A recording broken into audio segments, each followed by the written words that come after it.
Ao ver as multidões, teve compaixão delas, porque estavam aflitas e desamparadas, como ovelhas sem pastor. Então disse aos seus discípulos: a colheita é grande, mas os trabalhadores são poucos.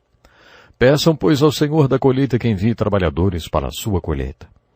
Chamando seus 12 discípulos, deu-lhes autoridade para expulsar espíritos imundos e curar todas as doenças e enfermidades. Esses são os nomes dos 12 apóstolos. Primeiro, Simão, chamado Pedro, e André, seu irmão. Tiago, filho de Zebedeu, e João, seu irmão.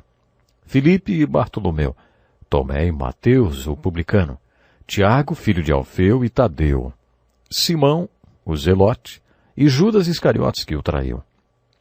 Seja bem-vindo a mais um Encontro com a Palavra, um programa de estudo de toda a Bíblia. Nos últimos programas abordamos o Sermão da Montanha, seu contexto e suas aplicações. Chamamos esse encontro promovido por Jesus de primeiro retiro espiritual, e foi nele que Jesus desafiou as pessoas que estavam ali a ser parte da sua solução e de sua resposta para o mundo. Jesus os desafiou com a pergunta: que tipo de resposta e de solução você pretende ser? Que tipo de discípulo você será? Ele disse que havia duas possibilidades. Eles poderiam ser dos muitos ou um dos poucos. Eles podiam ser um dos que acham que existe um caminho fácil para ser sua solução e resposta, ou poderiam ser um dos poucos que acham que não existe caminho fácil para ser solução e resposta de Jesus para esse mundo. Eles poderiam ser um dos falsos ou um dos verdadeiros. Um dos que só falam, um dos que realmente praticam o que Jesus ensinou no topo da montanha. Depois de concluir o seu primeiro retiro espiritual, apenas 12 homens responderam sim ao desafio dele. O Evangelho de Mateus conta que Jesus comissionou 12 discípulos para serem apóstolos. A palavra apóstolo significa enviado, alguma coisa parecida com missionário. Jesus tinha uma visão. Ele foi um visionário com uma missão. No seu primeiro retiro espiritual, Jesus reuniu um grupo que compartilharia da missão e da visão que ele tinha. Jesus queria compartilhar sua visão e missão com o povo, tornando-o parte de sua resposta e solução para todas as necessidades humanas deste mundo. O primeiro retiro espiritual foi um grande sucesso, porque aquelas pessoas que responderam positivamente ao concurso de Jesus assumiram o compromisso de segui-lo. Jesus queria um alto nível de comprometimento. O que podemos observar é que esses 12 homens tinham um alto grau de comprometimento com a missão de serem mensageiros ou missionários dele. Lendo a maneira como Jesus escolheu os 12, deparamos-nos com a palavra disciplina. E vemos que ser um discípulo envolvia um custo alto. Lemos no capítulo 8 de Mateus que quando Jesus desceu do monte, as pessoas diziam: eu te seguirei por onde quer que fores. E Jesus respondeu: as raposas têm suas tocas e as aves do céu têm seus ninhos, mas o Filho do Homem não tem onde repousar a cabeça. Um homem aproximou-se e disse-lhe: deixa-me ir primeiro sepultar meu pai. Mas Jesus lhe respondeu: siga-me e deixe que os mortos sepultem os seus próprios mortos. Jesus estava dizendo que ele deveria ser a prioridade número 1, acima de pai, mãe, marido, esposa e filhos. Ele é mais importante do que qualquer outra pessoa nesta vida. É assim que deve ser o compromisso do discípulo de Jesus.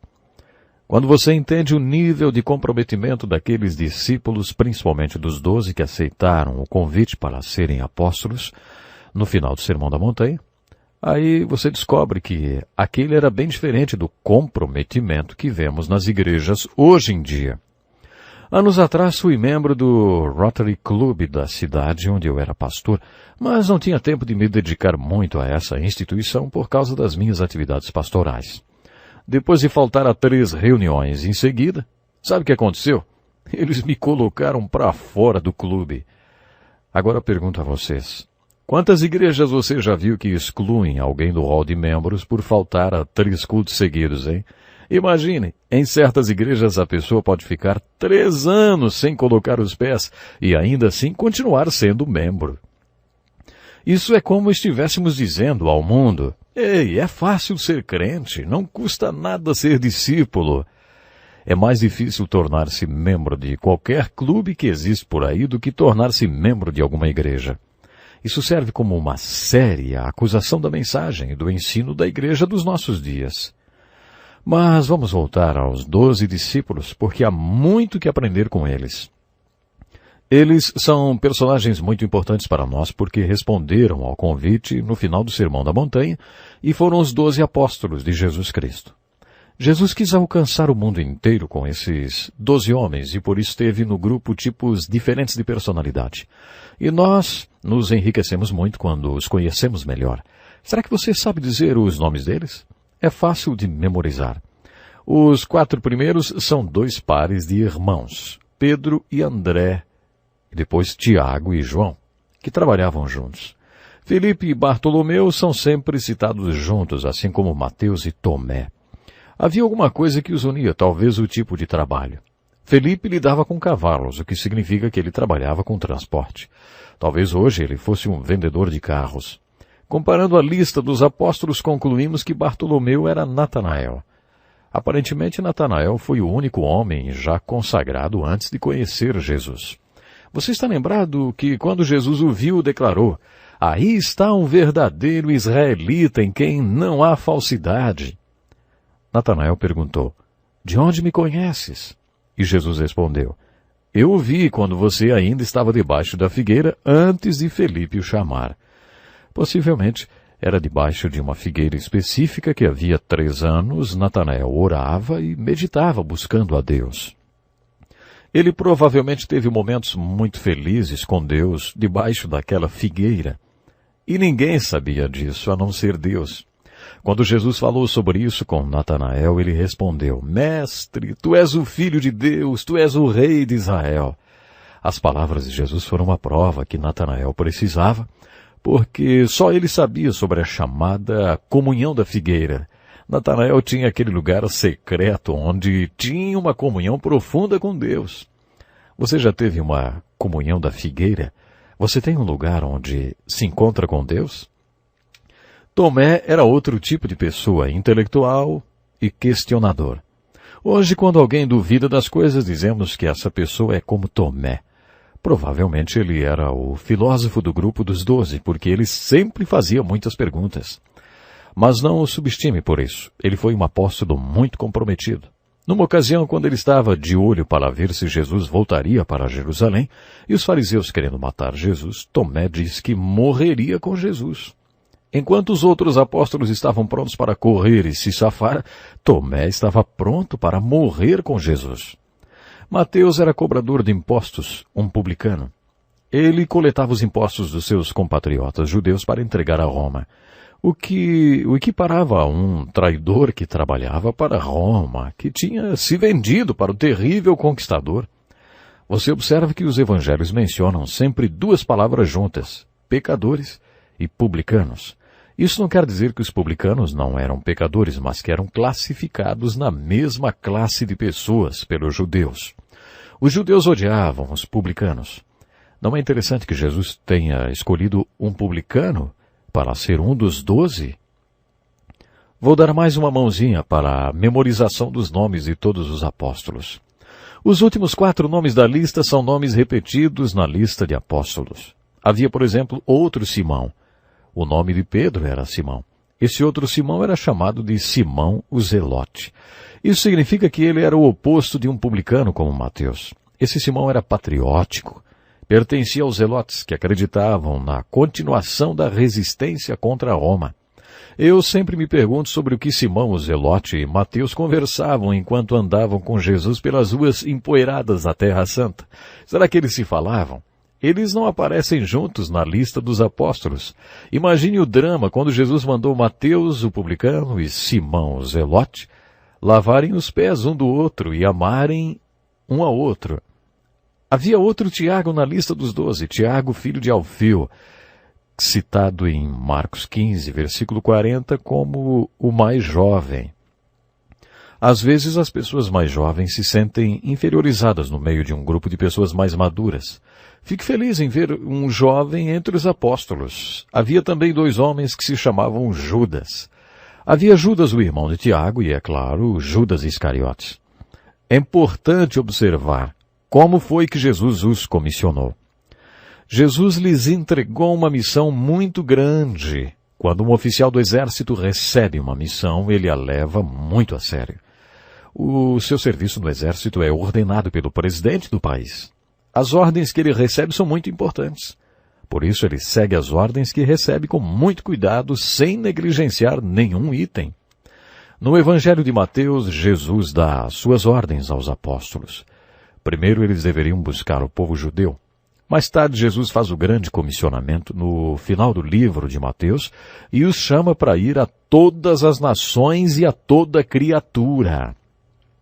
Mas o primeiro comissionamento era apenas para buscar as ovelhas perdidas da casa de Israel. A ordem do Novo Testamento foi primeiro para os judeus e depois para o grego. Antes, o judeu. Os judeus, primeiro. Eles deveriam pregar o reino dos céus e demonstrar o reino de Deus através de dons e sinais. Eles deveriam curar os doentes, purificar os leprosos, expulsar demônios e levantar os mortos. Eles deveriam fazer toda essa ministração carismática sem cobrar nada. Eles deveriam confiar que Deus satisfaria as necessidades deles e não deveriam cobrar nada de ninguém pelo que fizessem. Eles não deveriam pedir nada a ninguém. Tenho certeza que se esses apóstolos vivessem hoje, eles não iriam gastar o tempo deles pedindo dinheiro. Eles não tinham sido chamados para isso. No Evangelho de Lucas, lemos que eles foram enviados como ovelhas no meio de lobos. Jesus estava dizendo aos apóstolos que quando eles saíssem representando o seu nome, o mundo não os receberia bem. Jesus pediu deles um alto nível de comprometimento, porque ele sabia que todos aqueles discípulos morreriam por causa do seu nome. E se eles não tivessem esse alto grau de comprometimento, eles não iriam durar muito tempo. Jesus sabia o que eles teriam que enfrentar por causa dele. Jesus instruiu seus apóstolos a serem criteriosos nos seus ministérios e para não jogarem pérolas aos porcos. Quando entrassem numa casa levando dentro de si o Espírito Santo e o seu poder e carisma, não deveriam ministrar esse carisma para qualquer um, não importando como tinham sido recebidos. Se houvesse fome espiritual e boa receptividade, então eles deveriam orar pela paz e pelo poder do Espírito Santo sobre aquela casa. No entanto, se não houvesse uma boa resposta, eles deveriam sacudir o pó de suas sandálias e continuar em outra casa. No livro de Atos observamos que a primeira igreja plantada na Europa pelo apóstolo Paulo começou na casa de uma mulher vendedora de púrpuras chamada Lídia. Provavelmente ela vendia púrpuras para pessoas da realeza. Talvez fosse até uma costureira para a família real. Paulo pretendia ir para a Ásia, mas o Espírito o advertiu a ir para a Europa e não para a Ásia. Hoje há centenas de catedrais na Europa, mas a primeira casa de adoração surgiu exatamente na casa de uma mulher. Enquanto Paulo pregava junto a um rio, numa reunião, Deus abriu o coração de Lídia e ela acabou abrindo a casa também. Lídia achava que era uma honra e um privilégio ter Paulo ensinando a palavra de Deus em sua casa. Foi assim que surgiu a primeira igreja na Europa. No comissionamento dos apóstolos, Jesus ensinou por meio de uma metáfora e disse que eles eram como uma substância dentro de um vaso. Imagine um copo quase cheio de água. A água representa a sua vida. Todos nós temos vida dentro de vasos terrenos. Jesus falou 4 coisas a respeito da vida que existe dentro dos vasos terrenos. Primeiro, Jesus disse que não podemos controlar o tempo de nossa vida. Temos um número certo de anos para viver e não temos como impedir que, num determinado momento, essa vida saia desse vaso terreno. Em segundo lugar, Jesus disse aos apóstolos que você pode ter certo controle sobre como o vaso perde o seu conteúdo, sobre como a vida é drenada para fora do vaso. No Velho Testamento, em 2 Samuel 14:14, a gente lê o seguinte: que teremos que morrer um dia. É tão certo como não se pode recolher a água que se espalhou pela terra. Lamento por aqueles que tenham 89, 91 anos e ainda estão procurando o propósito e o significado da vida. A vida passou e eles não podem mais voltar atrás. Quando Jesus comissionou os apóstolos, ele disse que você pode optar por isso, por simplesmente ver a sua vida passar, sem um objetivo, sem poder reavê-la novamente. Jesus continuou dizendo que havia outra opção. Você pode usar sua vida erroneamente. Esse foi o pecado de Esaú, que vendeu seu direito de primogênito em troca de um prato de sopa. Há muitas pessoas que investem suas vidas na empresa, por exemplo. Muitas empresas não se importam com a vida familiar de seus executivos e funcionários e exigem dedicação completa ao serviço. Muitos jovens entregam-se assim ao trabalho. Jesus afirma que essa é uma das suas opções. Você pode deliberadamente colocar toda a sua vida num propósito errado. Esse é o chamado pecado de Esaú. Como Esaú, esses jovens um dia vão chorar e lamentar que não se tornaram no homem que Deus queria que eles fossem. Leia Gênesis 27:34 para conferir o que aconteceu a Esaú. Mas existe ainda uma quarta opção. Jesus disse que eles poderiam sacrificar suas vidas por Deus, pelo reino de Deus e por Ele próprio. Venham a mim, eu mostrarei onde usar suas vidas. Jesus comissionou seus apóstolos para abraçarem a missão missionária de cada um e para implementar a visão dele. Eles iriam sacrificar suas vidas em favor do reino de Deus e do Evangelho, para o qual eles foram comissionados a pregar. Jesus estava sempre ensinando esses 12 homens. A maioria dos seus sermões foi dirigida aos discípulos e não à massa da população. Vimos isso com o Sermão da Montanha, no primeiro retiro espiritual, dirigido aos discípulos. O último sermão de Jesus no Monte das Oliveiras foi feito em resposta a todas as dúvidas dos discípulos. Na última Santa Ceia, só os apóstolos estavam presentes. Jesus pregou seu sermão mais longo para apenas 11 homens, porque Judas já tinha saído para traí-lo. Confira isso no Evangelho de João, capítulos 13, 14, 15 e 16. Os discursos mais importantes de Jesus não foram para as massas, mas foram para os discípulos. Jesus os estava treinando e preparando. A maioria das nossas aulas é dada numa sala de aula com quadro e cadeiras. Como vimos em Mateus 6, Jesus não ensinava assim. Ele tinha todo mundo como sala de aula. Por onde ele passava com seus discípulos, independente do tipo de cenário, ali estavam a sala de aula para os seus apóstolos. No capítulo 4 do Evangelho de Marcos, por exemplo, lemos um exemplo para essa situação. Jesus mandou que os apóstolos atravessassem o mar da Galileia, de mais ou menos 10 quilômetros de extensão e uns 6 quilômetros de largura. Talvez muitos de vocês já tenham visitado esse local e presenciado a mudança que uma tempestade provoca ali, transformando em um segundo o mar, que estava tranquilo e bonito, em um mar agitado e com fortes ventos. Jesus ordenou que eles atravessassem o mar e os acompanhou na popa do barco, tirando uma soneca. Enquanto eles atravessavam o mar da Galileia, uma dessas tempestades chegou. Lemos que a tempestade era muito forte, formando ondas altas que se quebravam em cima do barco, quase o levando a sucumbir. Jesus estava dormindo, com a cabeça descansando sobre um travesseiro, e eles, apavorados, o acordaram e gritaram: "Mestre, mestre, não te importas que morramos?" Jesus então repreendeu o vento e disse ao mar: "Aquiete-se, acalme-se." E perguntou aos apóstolos: "Por que vocês estão com tanto medo, hein? Ainda não têm fé?" Eles ficaram apavorados e perguntavam uns aos outros: "Quem é este que até o vento e o mar lhe obedecem?" Viram? Essa foi a aula que Jesus deu sobre fé. Nessa breve história, temos primeiro uma grande tempestade e depois uma grande calmaria. Entre a tempestade e a calmaria existe uma grande solução. Essa tempestade representa as tempestades que enfrentamos em nossa vida. Como explicar o mal que às vezes nos abate? Você acha que Jesus sabia que a tempestade viria? Ele podia controlar o tempo. Ele não apenas sabia como poderia ter feito algo para impedir. Você acha que Jesus permitiu que a chuva acontecesse?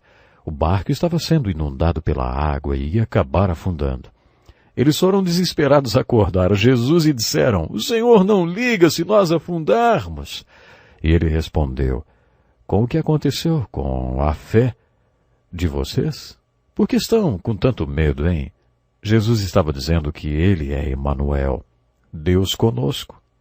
Se eles acreditavam que Jesus era Deus e Deus com eles naquele barquinho, então como puderam achar que todos iriam afundar, inclusive Jesus? Eles ainda tinham um caminho de fé a percorrer. O propósito dessa experiência para ensiná-los sobre a fé era fazê-los crescer na fé e conduzi-los na jornada da fé. Esse era o estilo de ensino de Jesus e essa foi a aula sobre fé. Sem giz, nem quadro negro, só uma tempestade. E no meio da tempestade Jesus deu uma aula sobre fé. Ele estava tentando fazer com que eles tivessem consciência de que ele estava no barco com eles e também fazê-los crescer em fé. Podemos ilustrar comunhão com a figura de duas pessoas no mesmo barco. O que é que faz você ter comunhão com alguém? É exatamente duas pessoas no mesmo barco. Você não está sozinho, alguém está com você. E por isso você conta com alguém que pega no remo, começa a remar e o ajuda. O conceito que pode mudar a sua vida é saber que você pode ter comunhão com Jesus Cristo. Você crê que é possível que Jesus Cristo esteja no mesmo barco com você? Será que faz alguma diferença se Jesus está no barco com você? Claro que sim, faz toda a diferença do mundo. É clara a aplicação que fazemos dessa história. Qual foi a última vez que você passou por uma tempestade? Jesus afirmou que todos passam por tempestades. Você está lembrado do texto de Mateus 7? Sobre as duas casas e a chuva. Uma casa cai com a chuva e a outra fica firme. Todos enfrentam tempestades. A vida é assim.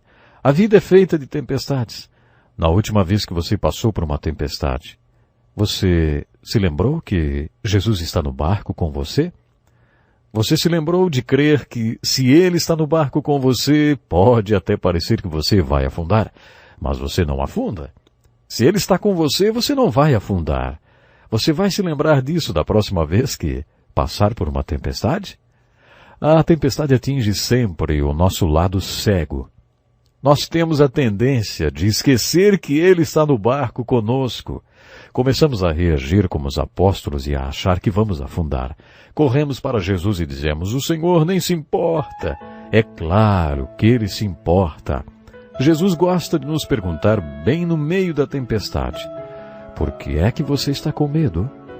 O Senhor é o meu pastor, nada me faltará. Estou convencido de que o Senhor está comigo e não terei medo de nada. Jesus faz o melhor por você. Por hoje temos que ficar por aqui. Não esqueça, se programe para o próximo encontro com uma palavra. Há algo muito importante para você. Até lá, então.